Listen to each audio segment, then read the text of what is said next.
নমস্কার। আওয়ার ট্যুরিস্থান চ্যানেলের ডুয়ার্স ভ্রমণের দ্বিতীয় পর্বে আপনাদের সকলকে স্বাগত জানাই।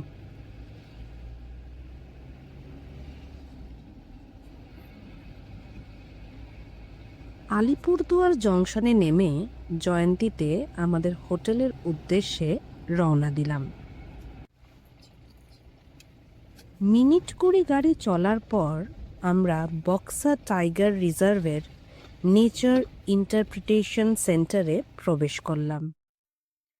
এখানে বলে রাখা ভালো যে বক্সায় প্রবেশের আগে এইখানে অর্থাৎ নেচার ইন্টারপ্রিটেশন সেন্টারে নিজেদের আধার কার্ড বা ভোটার কার্ডের ডিটেলস এন্ট্রি করাতে হবে, তবেই জঙ্গলে প্রবেশের অনুমতি পাওয়া যাবে। এই প্রসঙ্গে আরেকটি তথ্য দিয়ে রাখি, প্রতি বৃহস্পতিবার ট্যুরিস্টদের জন্য জঙ্গল সম্পূর্ণভাবে বন্ধ থাকায় বৃহস্পতিবার দিনটাকে মাথায় রেখেই প্ল্যান করা ভালো। আমাদের সমস্ত ডকুমেন্টেশনের কাজ শেষ করে টাইগার রিজার্ভে প্রবেশ করলাম। জয়ন্তী পশ্চিমবঙ্গের অন্যতম একটি সিনিক ভিলেজ, যা ডুয়ার্সের রানী নামে পরিচিত। চারিদিকে পাহাড় এবং জঙ্গলে ঘেরা ছোট্ট এই গ্রামটি মনকে এক অপার প্রশান্তি দেয়।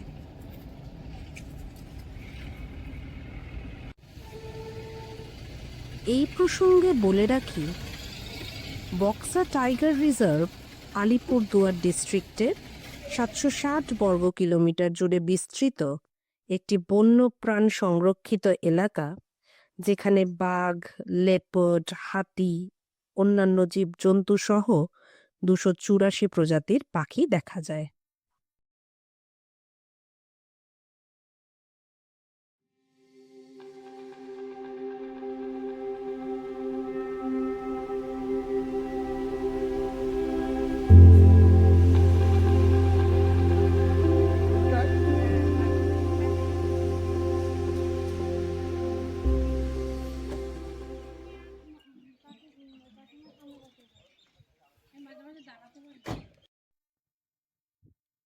বক্সা টাইগার রিজার্ভে বৃহস্পতিবার বাদে প্রত্যেক দিন 2টো করে সাফারির ব্যবস্থা থাকে, মর্নিং সাফারি এবং ইভিনিং সাফারি। এই পুরো এলাকাটি কোর, বাফার এবং ট্রানজিশন এই 3টি জোনে বিভক্ত।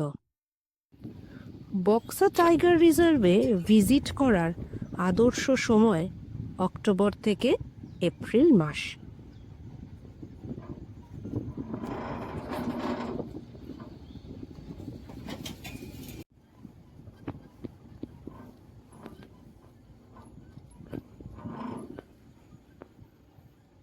বক্সা টাইগার রিজার্ভের বিভিন্ন সাফারি জোনের মধ্যে একটি হলো চুনিয়া ওয়াচ টাওয়ার এবং ভুটিয়া বস্তি ওয়াচ টাওয়ার।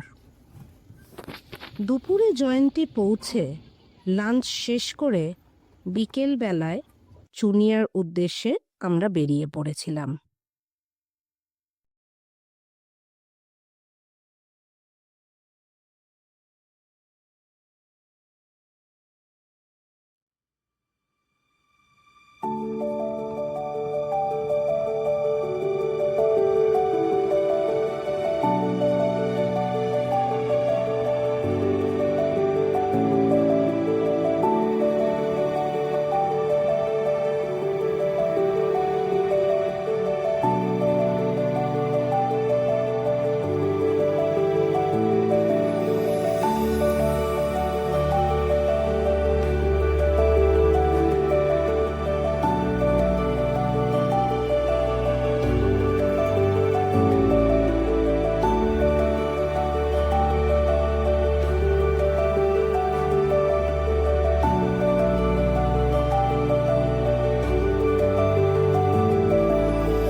চুনিয়াতে সাফারি করার সময় ময়ূর ব্যতীত বিশেষ কিছু চোখে পড়েনি আমাদের।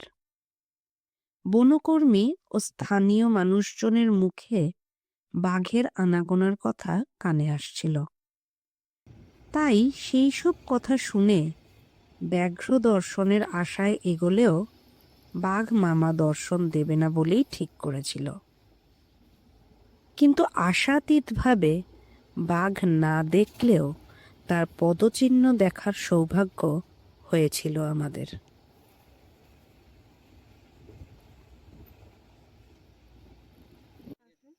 তাহলে তো আমরা গেলুম। মানে ওই হালুম অব্দি তো ছিলাম, তারপরেই গেলুম। এরকম একটা ব্যাপার।